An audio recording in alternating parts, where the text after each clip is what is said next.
Hey everybody, welcome back to another episode of the OffCentered Outdoors Podcast. I'm your host, Matt Dockstetter, along with the partner in crime over here. Always barefoot, always animal stuffing, always a moron, and always a midget from Ohio. Well, there you go. Chuck Testa himself. That's me. Well, how you been, Chuck? Good. It's we got the post-week jitters.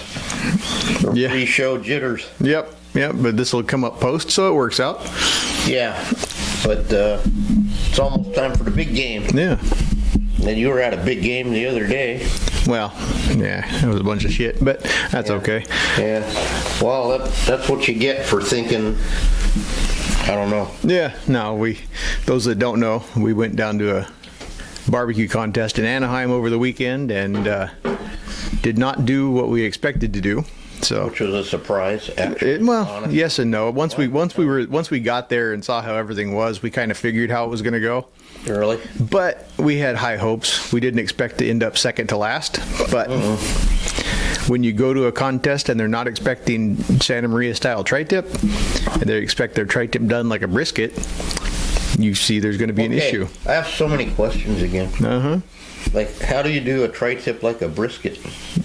Cook the living crap out of it, inject it with stuff, make it taste fruity and weird. I don't know. And then what happens? And then you beat the best team in the state. But I mean, I don't understand what happens to the meat. Does it fall apart? Like if you cook it for 19 hours? Honestly, every other one that we tried tasted like crap. But that's kind of what, I was throughout the day. Yeah. When you texted, you go, hey, from what I'm tasting. Yeah, no, everybody else, the guy next to us, he didn't place either, but his tasted just like he rolled it in black pepper and called it good, which, more power to you, I guess. And then the other guy on the other side of us that ended up placing, 6th or 8th or whatever it was, he was injecting with some kind of shit and I don't know what else. And I don't know. Yeah, I'm not supposed to understand it. I just go cook meat and have a couple drinks. That's it. Well, the thing is, what I've come to understand is the more you complicate it, the more screwed up it is. Absolutely. We went in cooking like it was a Santa Maria style contest, assuming because it was tri-tip. And I don't know. I wouldn't have done anything any differently because that's how we do it. I'm not gonna. Our anything pork rib category was enough of an experiment on its own. But yeah, I'm not gonna go change everything. No, but you did want a new thing or something? Yeah. The anything pork rib contest, they wanted pork ribs, but not pork ribs. So. Well, you should have injected it like tri-tip brisket or something. Yeah. Well, we smoked them the day before.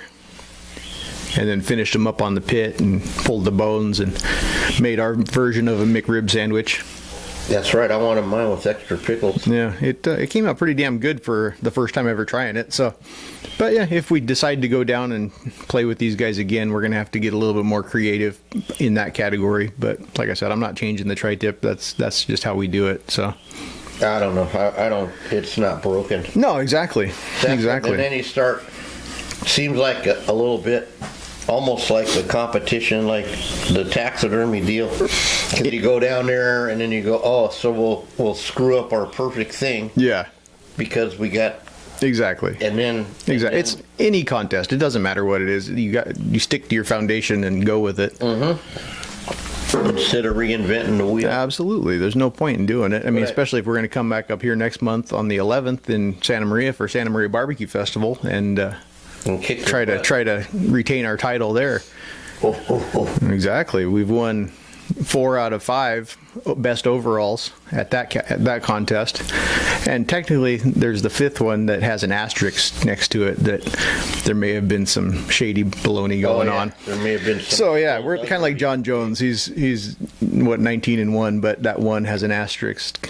So. Some skullduggery is. Yeah, it's all good though. It's all in fun. Like I tell everybody all the time, this is the stupidest fucking sport we can be into. But it's our 20-year anniversary this year, so we got to do something. Damn. Yep. Started in 04. I thought we started in 05, but I got reminded on Facebook the other day we started in 04. Okay. By a fan or by your brother? in my Facebook memories. Oh, in your memories. Yeah. I got the notification that 10 years ago on this day this happened. So. Oh. Okay. Yeah, so 10 plus 10 is 20. Yeah. You got 20 years education. You went to the 10th grade twice. I know. I feel like old now. I never thought I'd be doing anything for 20 years. Well, soon you'll have been doing taxidermy for 40. Yeah, well, I'm only 3 years away from 20 years in taxidermy. So That's what I mean. yeah, no, exactly. It's somehow it goes. And not to keep tooting ourselves on the horn, but well, hey, Your own horn. yeah. Somebody's got to toot my horn, I guess. So, but yeah, Whiskey Bet was just voted best caterer in Santa Maria Valley, so that was cool. Santa Maria Times did their viewers poll, and we were voted best in the valley on that, and second best barbecue in the valley. We lost to the Hitching Post Restaurant, which is I still count that as a win. They've been like 70 years in the valley or something, so Yeah. I'll take it as a win. Well, I know someone might have voted 117 times. Yeah, I think that might have been me. Okay. All right. I don't know. But no, I just want to say thank you to anybody that voted for us. That's awesome. We really appreciate it. It's this is something we never thought we'd accomplish. So it's pretty big honor. Yeah. Well, you'd be a multiple champion, multiple things. Yeah, no, for sure. We'll see. We'll see how it goes. Both dead and cooking. Yep. Yeah, we're just a couple days away from the circus. Yep. I'm nervous. Yeah, I know. I decided I'm going in loaded for bear. No pun intended, but I'm either gonna do great or crash and burn. So we'll see. No, you won't do worse than me. So that You never know. Stranger things have happened. Stranger things have happened. yeah, I put something together for myself, Yeah. actually, not for the show. And I've decided I'm going to stick it on the wall. I figure if you do good, I still count it as a win for myself since I made your mannequin. So I'll take that. Yeah, you made that part. I made the foundation part. Yeah. So it's a multiple. Yeah, I made it into what it is. Yeah, you I made took it from what it was to what it is. right. So What it was, what it shall be. And I built the skeleton absolutely. that came off it, and then I was gonna clay it, and somehow I made some deal with Trev. Do you remember how that even? No, that was Okay. right when I started coming around when you guys put that together. Okay, because somehow Travis said, "I'll clay your pig if you do whatever the heck it was." Yeah. So I said, "Okay." And the thing is, actually, it wasn't going to go in the book at all. Yeah. It was going to be like a private reserve thing, but no, it still counts as a win. No, for all sure. the way around. Absolutely. We'll see. We'll see what happens with it. The how you cut it was exactly what I wanted. Yeah. No, it went on exactly how I saw it going on. So And the skin alignment to the trained eye looks good, but we'll see. absolutely. Absolutely. Well, I did know there's one thing I got to do tomorrow before I load everything up. I got to make one amendment to our seminar pig. Amendment. Yeah, I got to trim the leg a little bit on it. Amendment. Yeah, I thought that was like a paragraph to a paper. something. I got to edit it or something. I don't know. Edit, yeah. But yeah, it's I like it. it'll fit the way it is. I just don't want to fight it in front of an audience. No, you know what? The last thing you want to have happen is when you get your mannequin from McLean and you're doing your seminar and he brings you a 370 instead of a 350. Yeah. And there you are with all these people watching, and you got 3 inches, and We got it together though. Yeah, we got it together. And then there was I couldn't dip it, remember? 'Cause Yeah. It, for whatever reason. And so instead of taking me my usual, 25 minutes, it took me like 45. Yeah, I think that was the year we had plumbing problems at the YOLO Fairgrounds, Right. if I remember correctly. Yeah, I was going, God, if I could have just dipped this, it still would have been It still would have been tight. tight, but not like, Yeah. oh my God. And then the professor guy said, oh, I didn't think you were going to get it together. And it showed you. Yep, absolutely. Then after I took a stock, I realized we still mounted 2 heads in 4 hours. Yeah. Even with that jackpot. Mm-hmm. So, Absolutely. which, I guess the timing isn't the point. The point is that you always want to make sure Yeah, absolutely. But yeah, we're... it fits. But I always like to get my mannequin from Mark down there because there's nothing up my sleeve. Yeah, exactly. Go over and get it, and then that way, I don't know. Yeah, maybe one day he'll come back, but... I had heard it was supposed to be now. Yeah, well... Apparently not. Nope, I guess not. Nope. Or Montana, he's not. They're not. Hell, they couldn't even send us a picture frame with their gift certificate this year, or with their award. Really? We had to frame our own award, but that's okay. Oh, their Blacktail Award? Yeah. Or whatever? Oh. Hey, whatever happened to their Pig Award? I've never seen them have a pig award. They did. I won it. Not since I've been there. I was thinking about that since we have a plethora of pigs. I might have to mention that. We have a pig award now. We do? Yeah, we sponsored it last year. We did? Yeah. Okay. And this, that's right. and this year I got the Los Alamos Men's Club to sponsor it, so it didn't look weird if one of us wins it. Oh, that's good. Yeah. Well, I ain't worried about. But research used to have a highest scoring pig on their mannequin. Oh, nice. I'm gonna talk to Mark about. Well, now we got another one. We don't need it. Well, yes. it would be nice, but Yeah, it would be, because then if multiple. yeah, because I people- saw one of the shows back east. They had a couple research awards for small life size and for something else. Interesting. Yeah, I mean, whatever. It's all good. Yeah. We've got enough awards that it's not really a make or break situation So if what we was don't have. the show? Was there another show this weekend? This last weekend was Wyoming. Wyoming show. Yeah, and Montana is either next weekend or it's like right around the same time. It's everybody's kind of clustered up in the month of April for some reason. Yeah, I don't know, man. This problem is you get so many shows and then guys start prioritizing. Yeah, well, I think the issue this year is everybody's trying to get their shows in before the World Show. Yeah. Oh, yeah. Because I mean, we've got in May, we've got the Nationals, and then right after that in August is the World. The big top. Yeah, so The real big top. Yeah, exactly. So yeah, I'm pretty sure all the different states are just trying to get their shows out of the way so they can That all could be. focus on the World. I don't think next year it'll be quite as tight of a situation, but Okay. who knows? I've been wrong before. Oh, I was born wrong. Absolutely, Just ask anyone that knows me. he came out sideways. Actually, I got dropped on my head. This is a true story. That explains so much. Cracked open all the way when I was like 6 months old or something. I'm claiming that had something to do with it. And you never know. I wish my mom was here to tell the story. That might have something to do with some of the situations around here. Yeah, I was trouble from day one. Found me walking down Sunset Boulevard in my diaper. Somehow I escaped from this big house on the hill. Uh-huh. Yep. Heading to Bischoff's. 2 years old. Yep. Going Absolutely. down to Sunset and Hollywood, where the corner it was on. Anyway. Yeah.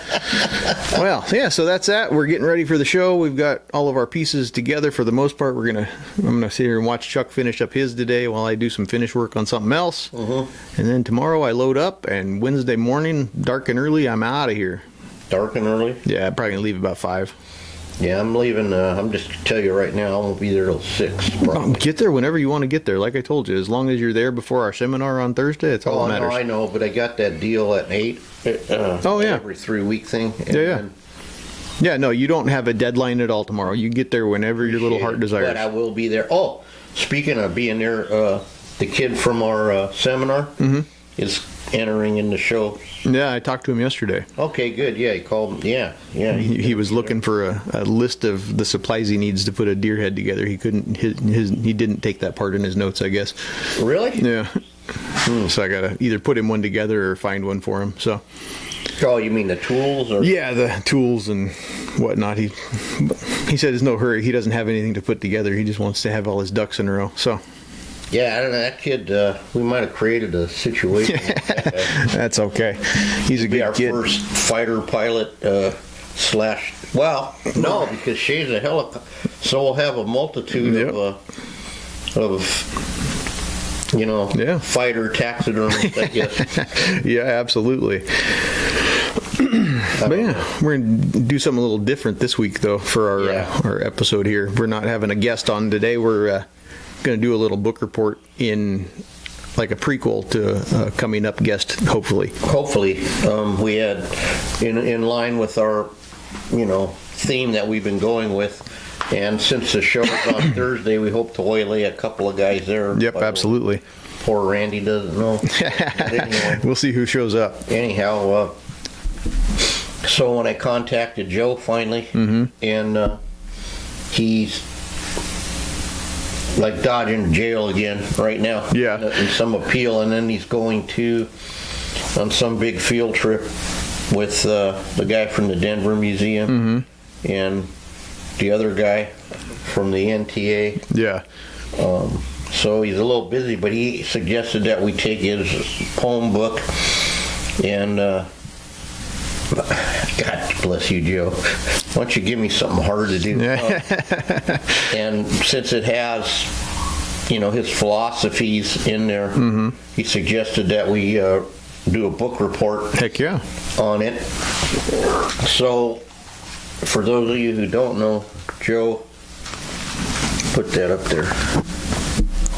Joe wrote a conversation with Carl Akeley. Right, and it's actually a play in play form, and that'll make it easy to read. Yeah. Look at this is Carl Akeley that Louis Paul did put that up there. That's a relief that Louis Paul sculpted. Oops, there you go. Pretty neat. It is, of him. And then here's a quote. Death wins, bravo, but I laugh in its face. And he noses me out at the wire, meaning he still won. So, basically... So, yeah. We may not get to the whole book today, but we don't even know. We didn't really, plan this out. Yeah. So what we're going to do is I'm going to read some intro and stuff, and they got Jailbird Joe's signature again. Nice. And I'll read the dedication. And here's some books by Joe wrote too. Oh, nice. Let me read some of those. The Jonas Technique, Volume 1, 1976. No kidding. The Jonas Technique, Volume 2. There you go. 1978. Great title for a follow-up. Right. Taxidermy Review Magazine, volumes number.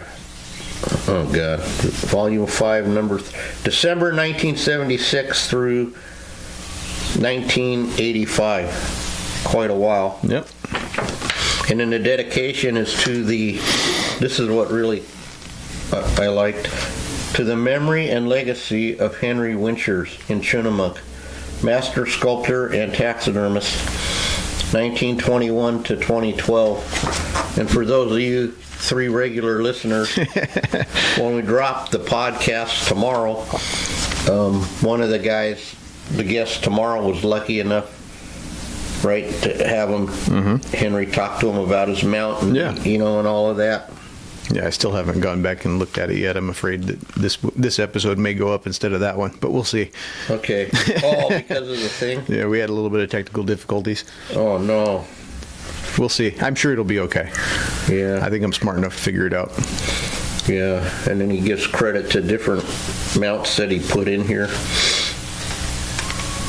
The anticipated, what can I say? When let me do, I'll skip around a little bit. Whatever you want to do. Well, and again, why am I reading? But when noteworthy writers and historians research and publish information with regard to an icon of our beloved industry of taxidermy, their collective works and are destined to be permanently etched into our legacy and heritage. This is so essential to our profession that without such effort, little would be known about those we wish to emulate in our work. Wow, so that's, in a weird way, what we're trying to do with the recordings of people. Yeah, somewhat. Somewhat? Okay, well, you have to tell me because I flunked school. Yeah. However, when the person who is actually doing the research intelligently expands good old Joe, on what is collected through his or her own personal experience, the consequential interpretation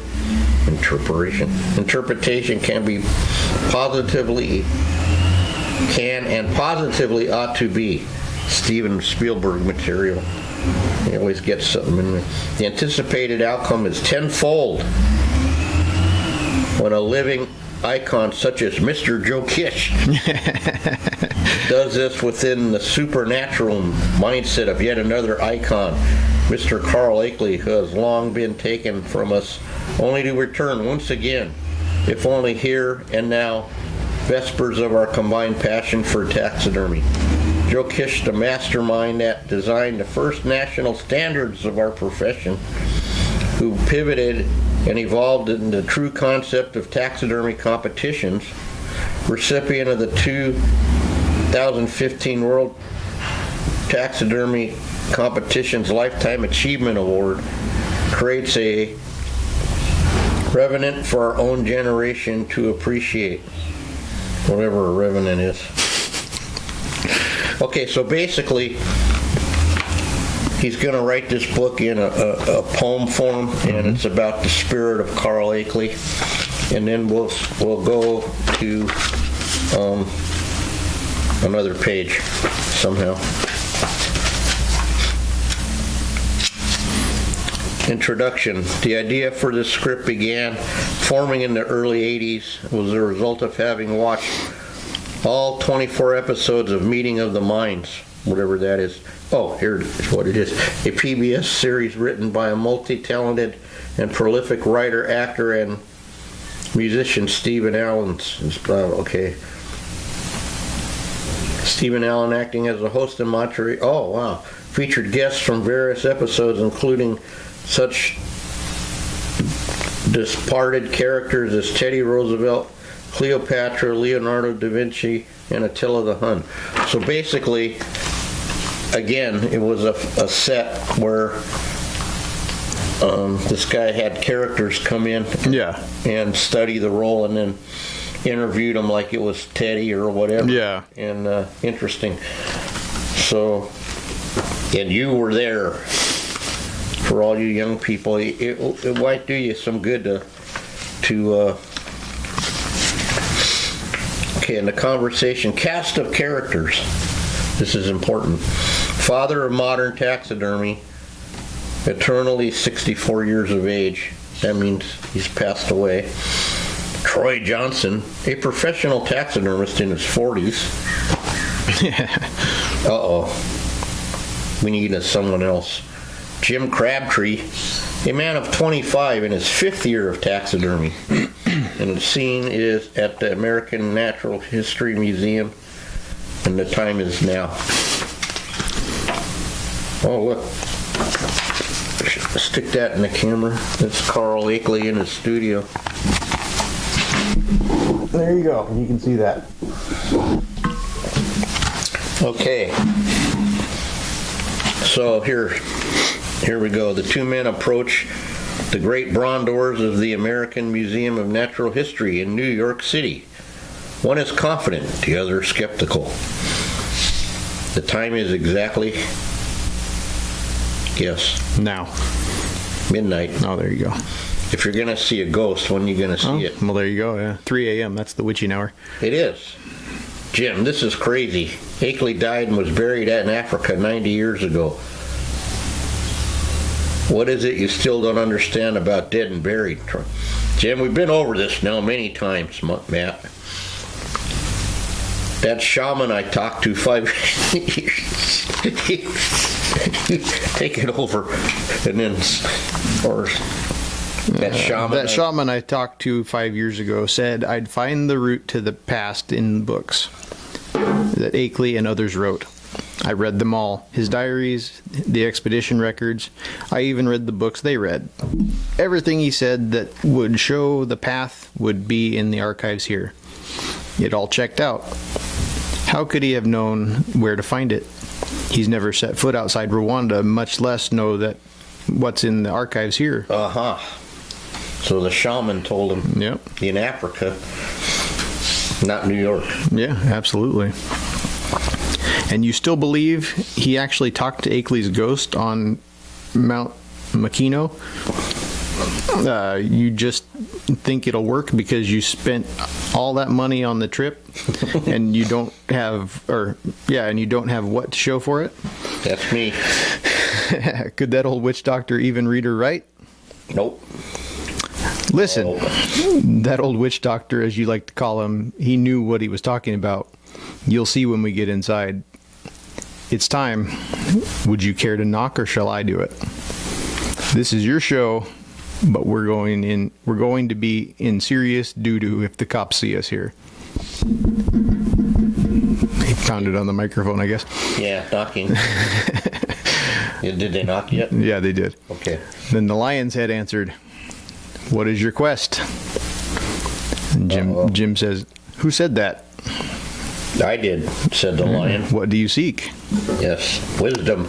"We'd like to speak to Mr. Akeley, Carl Akeley.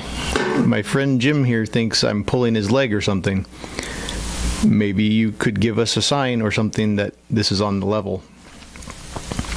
The glowing lion's head quietly fades to a cold bronze again, and after a pause, the door finally opens, slowly revealing the figure of a trim, aged, balding man.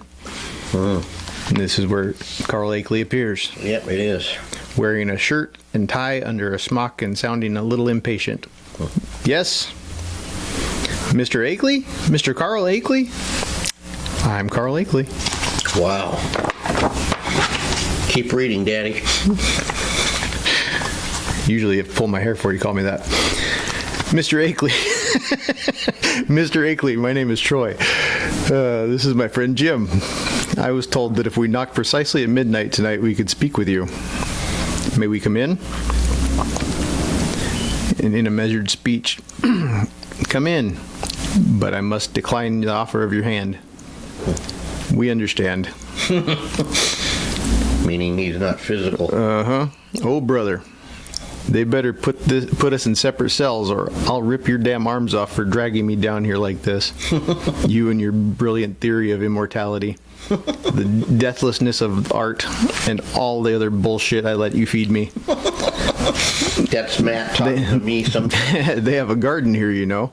Not a garden, a guard in here, you know." Yeah. Didn't you see the movie? This isn't Right at the museum? Maybe. "This isn't one of the guards. I know them all by sight. Settle down." Then you actually expected the Carl Akeley to answer the door? What did I tell you? Listen, I don't know who this character is or how you got to the door or how you got the door to do this thing for you, but he looks just like Carl Akeley. Who'd you expect Carl Akeley to look like? Sean Connery? Huh. Maybe. Okay. He's going to play him in a movie. Yeah. Huh? I'll be your fool a while longer, but if Connery shows up, I'm out of here. All right, I'll let you take back over. Okay. We're right there. Right there. Anyway, Akeley, gentlemen, take your seat. What can I do for you boys? Troy, Mr. Akeley, Jim and I are fans of yours, you might say. We came here hoping you might share some of your knowledge and experiences with us and tell us what taxidermy was like in your day. We have some to ask you. That's if you don't mind. I get very few visitors like you fellas. Well, you know, Mr. Akeley, your Akeley method, and all about your life and your adventures in Africa. We'd like to know what you and the men you worked with thought about taxidermy, what motivated you, and what it was like being a taxidermist back in your day. Well, we're really going back in time in this episode. Now, Akeley, what do you think it was like? For one thing, you and others mounted animals about as perfect as it can be done. The work in here is flawless and lasted all these years, which is true. It's like night and day from commercial work we see in the pictures from your time. We know your methods, but we would like you to tell us what you thought about the art of taxidermy and even about art in general. Where would you like me to begin? Well, my friend Jim here asked me a question about I'll let him ask it. Jim, Troy, this actor you hired. Troy impatiently and snapping. Will you settle down? Mr. Akeley is a busy man. And we don't have all night, you know. What though? What's to lose? Akeley, before you left on your last trip to Africa, Troy said he read somewhere that you were working on a completely new way of mounting big game animals, something faster and better than your famous method. Was there anything to that? Maybe it was someone's interpretation of something I said or what he thought I was doing at the time. Taxidermists in my time were always looking for a better way to do almost everything. Mm-hmm. The goal was always to produce the best result in the shortest time at the lowest cost. You mean like shortcuts? Not shortcuts. That's what I say. We don't do shortcuts. Nope. I mean that the easiest way to do a thing in time and money. There are no benefits to shortcuts, okay? This is Akeley. In time or cost, if the best results aren't achieved. Your method takes a lot of time, and time is money. And your point is, I couldn't afford to model all my forms when I can just buy them from a supply company. That eliminates all the time of making them myself. Just pass the cost on to the customer. Now here comes Akeley. Are all these forms you buy expertly molded and ready to use out of the box? No, but I can usually make them work without a lot of time altering them. Mm-hmm. Okay. Ever heard the old adage, into a perfect work, time does not enter? I have now. Okay. Troy, to Jim. Henry Thoreau said that, whoever that is. I told you to read his books. Akeley, think of money as a kind of scorecard, which measures the amount and quality of one's work. Wow. Like a form of stored productive energy. The more work one does, the higher its quality, the higher its score in terms of money. Understand? Did I read that right? Should I read it again? I think you got it. I did? I think you got it. Okay. And Jim says, I get it, I guess. Mr. Akeley, the Encyclopedia Britannica, and for all you who don't know what encyclopedias are, that was the internet in paper form. Or something Google. like that. Yeah. Mr. Akeley, the Encyclopedia Britannica credits you with raising taxidermy from a craft to an art. An art as opposed to, say, a science. If taxidermy is an art, not a science, how would you define it, or what kind of art is it? What do you mean, what kind of art is it? Well, all kinds of things are called art, like the fine arts of painting and sculpture and literary arts and books and novels. And there's mechanical arts like gunsmithing. Many activities can be an art if what's created requires personal judgment and skill in how they're fashioned and presented. Floral art arranging and culinary arts, for example. There's also the art of conversation, which I suck at. And then Jim, how about the art of lying? Well, we'll ask another guy to know about that. Akeley. No wonder I have no friend. Akeley, even lying can be an art when the liar brings all his personal motivation and individual ways of bringing them to bear. Oh, here we go. Lawyers and politicians in particular have elevated lying to an art form. See, this is even back in that day. Yep. See? And it's their stock in trade. And then Troy says, so, is taxidermy a legitimate art form or just some categorical art because we work with the skins of animals? Categorical meaning, I guess, a category. Mm-hmm. Anything can be categorized, but among art forms, taxidermy is more applied art than a fine art. Applied art. than a fine art. Another thing is that taxidermy mounts are usually done for a specific purpose and are not inherently permanent like paintings or bronze sculptures. There are also certain parameters unique to the art. And then Troy says, applied art parameters. Could you please explain? Applied art is something also intended to serve some other purpose besides being beautiful or pleasing to look at. Taxidermy in a museum mainly serves as scientific and educational purposes, depending on the artist's intent beyond the museum's.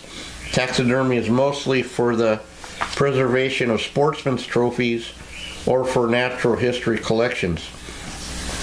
There are also certain standards in taxidermy not applicable to other forms of wildlife art. A taxidermy work must be comprised of the skin of the animal, a bird or fish. It must be exactly life-size, and the skin must be fitted or applied over a realistic mannequin, excluding reproductions. The fine art is mostly art for art's sake. The fine arts is mostly the art for art's sake. Original works like paintings, sculptures, and literary works can be copyrighted, but I never heard of someone copyrighting a piece of taxidermy in itself.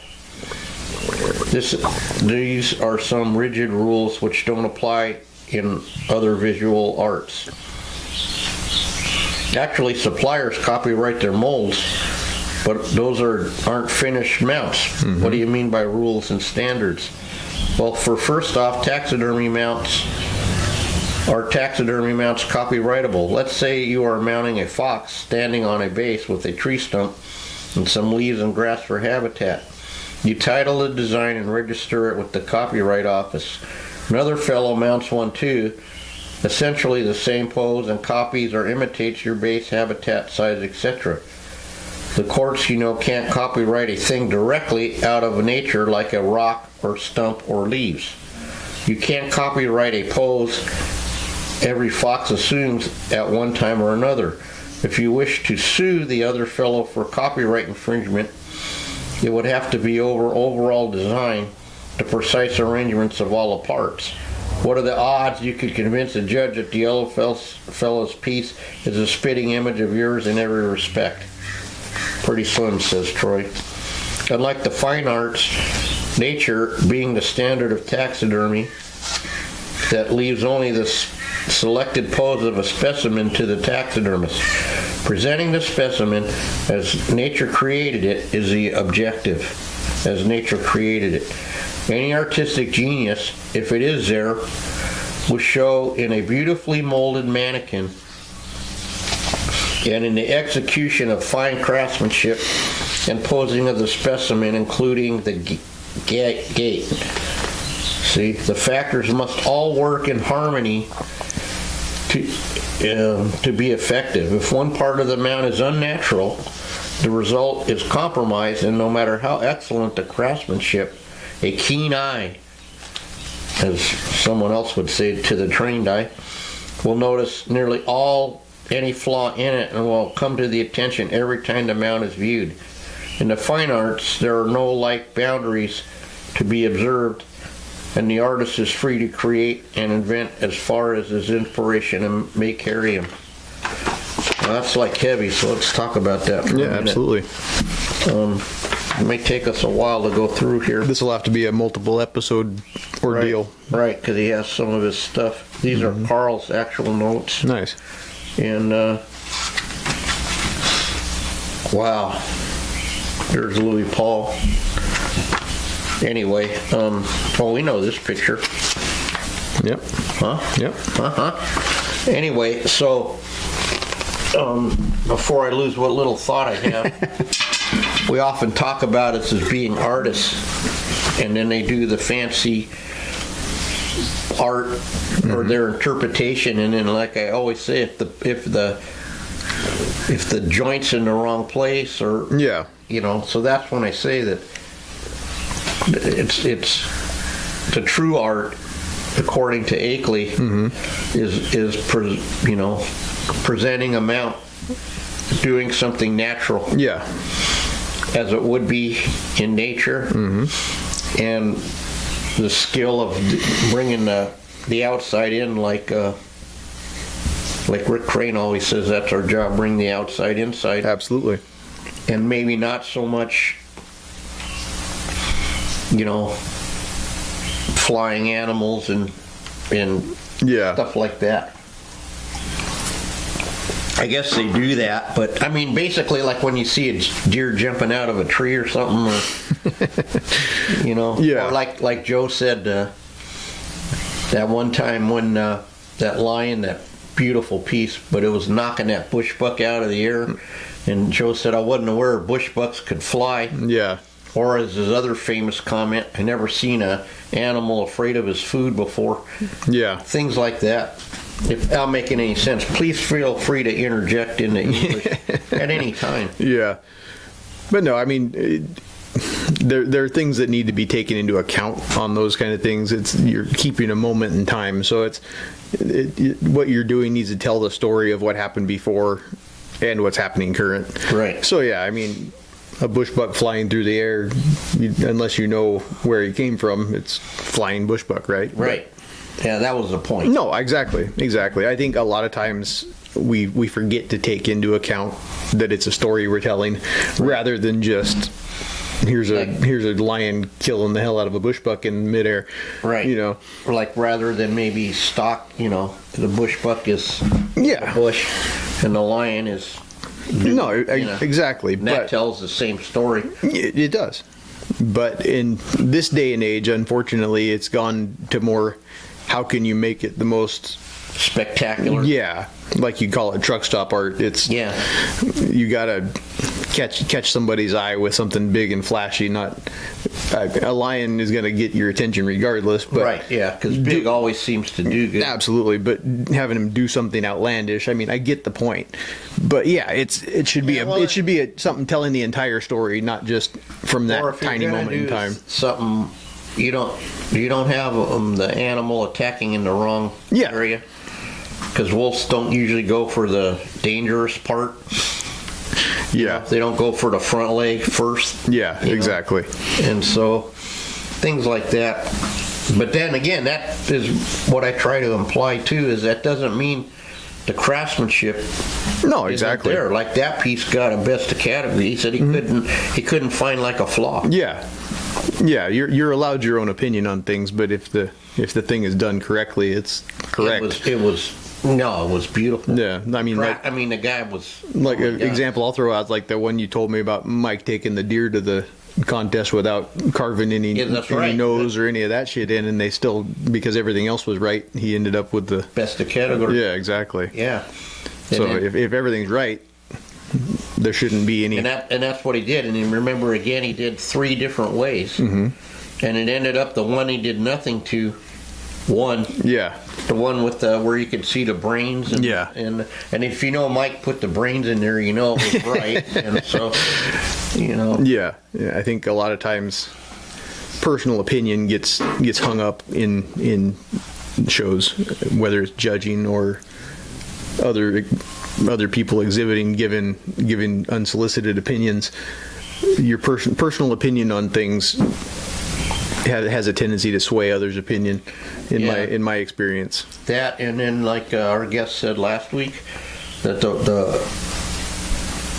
if a guy is a judge and just won some fantasticest thing in that animal, boy, and it's not that they don't even know. I don't think that they do. You know what I mean? You won best deerhead in the world, you're going to obviously think, hey, I'm the best absolutely. deerhead in the As world, you should. and my way is the way. Mm-hmm. Absolutely. And maybe it is. However, you're at the California show. Yeah, and you're judging against a score sheet. You're not judging against how you would do things. Right. And then in each division, you're in the open, you're in the novice. Yeah, exactly. Or then in the masters, then that's where it gets, again, to where like Joe expected you to fix stuff. Yeah, exactly. I don't even think it's come to that. I think that people are putting stuff in the masters that's all not fixed. Yeah, I don't know.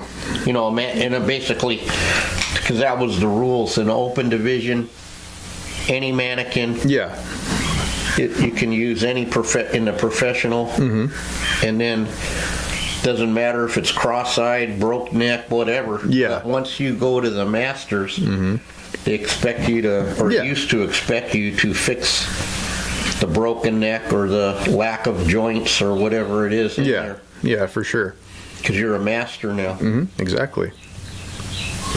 So yeah, just some food for thought there. Yeah, having said that, but let's look a couple pictures to back up this gibberish we're talking.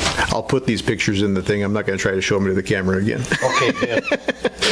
Well, because he's got a good picture here with the leopard that he killed by hand. Yeah, I'm sure you guys have seen that floating around the social media. That one, I think it became a half-assed inspirational meme. Yeah, could it be? I know I've seen it a whole bunch of times talking about you might think you're a badass, but you've never posed with the whatever it was you just killed that was trying to kill you. Yeah. And there's that at the Denver Museum. Wow. That sculpture of the bear. Now here's what he's talking about. So here, moose that are fighting, but look how it. Yeah. I mean, or the wolves by Henry. So basically, they're getting ready to attack something, but look how I mean, their focus is down there. There's 100% of flow to the mount. It's not just a bunch of stuff on a thing. Right. So that's kind of Joe when he said we read out of his book and get us but I'd rather have him talk about how he made the score sheet and all of that. But absolutely. But maybe he'll have time when he's in jail if they let him have a cell phone, a phone next to his cell. Yeah. So. But yeah, we'll get a little bit deeper into this book here in the coming episodes. But yeah, this is just a quick look into it. Quick look into it. We're not going to sit and read the whole book to you. Don't worry. I know that could be kind of boring. It's boring, and hopefully we're trying to still. It's still along the same venue of what we're trying to do. Yeah, absolutely. Of people's philosophies and what they think and the masters and and they truly were masters in a different sense. Absolutely. I mean, they invented I think wasn't his first mannequins were I read a book called Animals Under Glass or something about them, and they were like plaster. Yeah. They weighed like 5,000 pounds. I can imagine so. Also there was all kind of drying issues and but they were always seeking to further the craft. Right. And if you go to the museum, like when God, everything reminds me of Travis. So him and Rudy went to the museum to look at the stuff because of Grandpa Joe, and it looks it's 100-something years old, and it looks amazing. No, that's awesome. Yeah. We had to do a field trip to there. One of these days. Except we'd have to go to New York. Yeah, it's all the way over there. But yeah, one of these days. Over there. That's right. That is east. Somewhere's east. I'm not sure which way I'm facing right now. But I could tell you. Wait a minute. This is north. Then south. So east is that way. If you say so, I'll take your word for it. Honest to God, well, we're at North Arnez, right? That doesn't necessarily mean anything. Well, in south, if I gridded it out, it would be nothing. Yeah, but no, it's this is going to be a fun little project we're working on. So hopefully you guys enjoy this. If not, I'm sorry. Yeah, we'll get back to normally scheduled programming. Normal schedule, or we'll actually get Joe on eventually. I hope. Yeah, that's the plan. That's the end goal. To preserve his, absolutely voice for history, because his whole point in this book, once I read it again, was like that's what he's trying to do. He's trying to do the same thing. Yeah. Before, in the only form that he knows, which is literature. Yeah. And as soon as I read that, I go, oh, man. Somehow we picked up that idea. But that's what he charged me with. But he wanted me to write a book. Yeah. And along with writing is not my forte, as Matt will attest to. Yeah. That's the only thing that scares him about if he ever has to clean out my shop is translating. Yeah, well, we'll figure it out. Yep. But yeah, so what do you think? What do you think, Chucky? Time to get to work? I think it's time to get to work. All right. Well, absolutely. Thank you guys for tuning in to another episode of OffCentered Outdoors.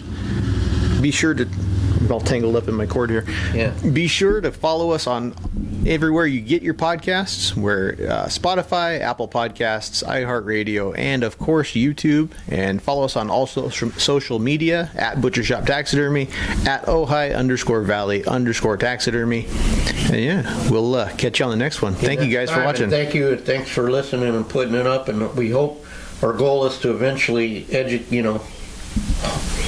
don't know what our goal is. Educate and entertain. That's it. All right, guys. See you next week. Thanks a lot.